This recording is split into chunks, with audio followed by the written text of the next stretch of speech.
Olá, amigo do canal do YouTube. Sou o professor Dr. Antônio Juliano Breiner, moro em Três Pontas, Minas Gerais.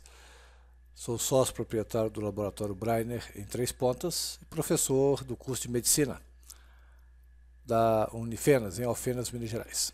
Hoje nós vamos falar sobre um assunto interessante que muitas vezes acomete a nós brasileiros, que é a febre maculosa. Essa febre maculosa é uma doença grave transmitida ao homem pelo carrapato. Nós temos aí o carrapato estrela, o carrapato de cavalo, o rodoleiro, o vermelhinho ou o mucuim. Esses carrapatos, eles vivem aí está o nosso inimigo, né? O carrapato. Aí nós temos as capivaras, né? Que esses carrapatos vão fazer hematofagia nelas. Os nossos amigos cães, né? Com os carrapatos. Olha esse cavalo, né? Com esses carrapatos, quantidade de carrapato nesse cavalo. Esses carrapatos podem estar infectados por essa bactéria, que é a Rickettsia rickettsii. Observe que é uma bactéria intracelular, né? Muito difícil de ser corada pelo método de Gram, né? Pelos métodos convencionais de coloração. Após a picada do carrapato, observe esse indivíduo, né? Ele foi aqui picado pelo carrapato.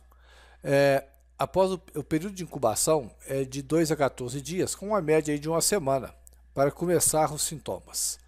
Quais são os sintomas? Febre elevada, dor de cabeça, cefaleia, dores musculares intensas, mialgia intensa, mal-estar generalizado, náuseas e vômito. Em geral, entre o segundo e o sexto dia da doença, surge o exantema maculopapular nos pés ou nas mãos, né? Isso é que deu o nome febre, que o indivíduo tem febre maculosa, que forma essa mácula, né? Esse exantema no indivíduo. Essa doença pode ter um curso benigno, isto é, a pessoa não ter mais nada e o sistema imune resolver a parada, ou então complicar, né? Aí nós vamos para os casos mais graves. Nós temos edema de membros inferiores, aumento de fígado de baço, hepatosplenomegalia, manifestações gastrointestinais, náuseas, vômito, dor abdominal e diarreia, manifestações no rim, né, urinando muito pouco, levando a uma insuficiência renal aguda, manifestações pulmonares, tosse, edema pulmonar, pneumonia intersticial e derrame pleural, manifestações neurológicas e hemorrágicas, como petequias, sangramentos cutâneo digestivo pulmonar. Aí é um período de maior gravidade com maior risco para o indivíduo. O diagnóstico. Diagnóstico nós temos dois, que é a cultura, que poucos lugares têm a competência para fazer, e a pesquisa sorológica, né? Que é a pesquisa aí de anticorpos, colhe-se o sangue do indivíduo e pesquisa-se isso. Mas o padrão ouro, né, para o diagnóstico é a cultura. O médico, ao examinar um indivíduo com suspeita de febre maculosa, ele tem que fazer o que se chama, e é uma das coisas mais importantes na medicina, isso porque para cada doença, normalmente nós temos um tipo de abordagem para o tratamento, nós temos diagnóstico diferencial.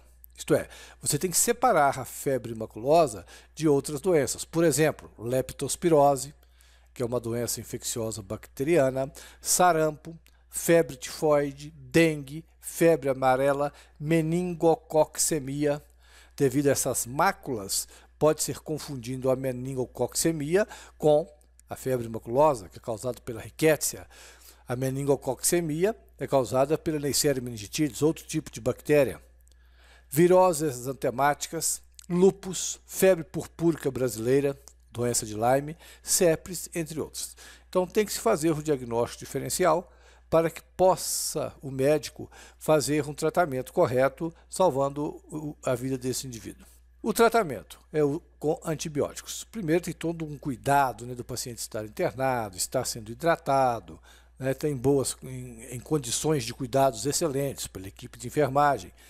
E o médico, para prescrever, ele tem 2 antibióticos no seu arsenal para esse tipo de doença, a tetraciclina ou cloranfenicol. Essa bactéria é uma bactéria intracelular e essas duas drogas penetram bem. O uso da tetraciclina tem um resultado espetacular no caso da febre maculosa. Mas o mais importante é prevenção. Se nós podemos prevenir através de cuidados, nós temos que ter isso em mente. Então, como nos prevenir da febre maculosa? Em pescarias, passeios ecológicos, na lida com animais, utilizar bota, calça e blusa de mangas compridas e de cores claras para você visualizar o carrapato.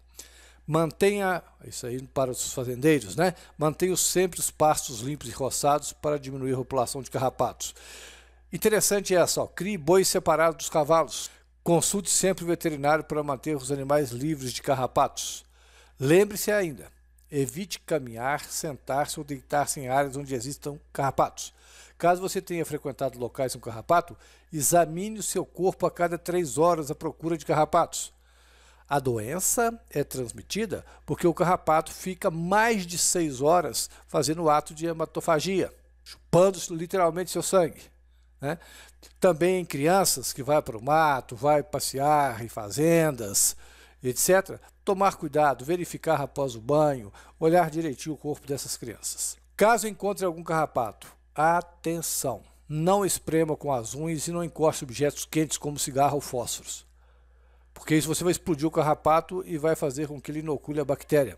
Retire, olha aí como eu estou mostrando, retire o carrapato com uma pinça, fazendo leves torções, para que o aparelho bucal dele não fique lá na pele do indivíduo.